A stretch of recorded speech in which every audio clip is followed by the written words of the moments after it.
السلام علیکم اوریدونکو څنګه له خیر دې صحت خدای ما خدا ویډیو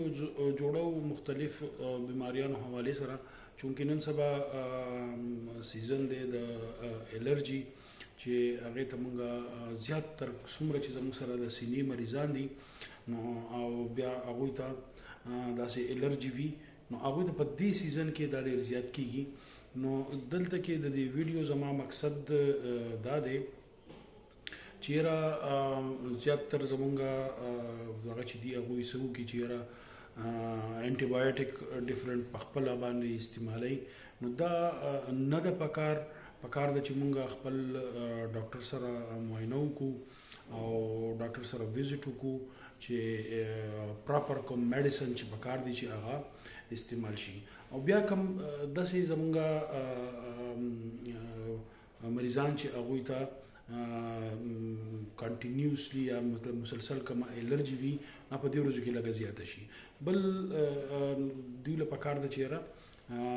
به جا کوم مطلب چې اسې مونږ د انټي بایوټیک چې دغه استعمال نکو او ډاکټر سره مشوره وکړو او په هغه حساب باندې میډیسن وخورو د دې نه علاوه چې زموږ سره څومره د دمې مریضان دي یا مطلب دی چې استماټیک چوته وي استما والا ورته څوک ته استما وي څوک ته دمه وي نو هغوی له پکار دی چې ریګولر خپل میډیسن په دې ورځو کې هم استعمالي او د هغې نه علاوه چې دي نو هم پکار دی چې استعمال کړي خو په دې ورځو کې سپیشلي پکار دی چې خپل میډیسن څخه چې په دې ورځو کې د هغوی بیماري چې د هغې د زیاتېدو چانسز ډېر زیات وي نو زیات تر پکار دی چې خپل میډیسن ریګولر استعمالي بیا خاص کر نن سبا کوم وګورو دا اوچ ټوخه چې د نن سبا ډیر زیات ته چې دا غیر لپاره هم نن زه د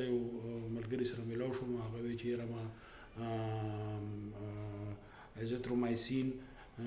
چې دینه هغه مو خوړل نو ملګرو دې کې لږ شانته احتیاط وکړئ انټي بایوټیک چې د اصل مخوري د دې سره به تاسو ریزिस्टنت شي بیا سبا ورځې کې د دې ضرورت شي نو بیا به تاسو باندې کار نه کوي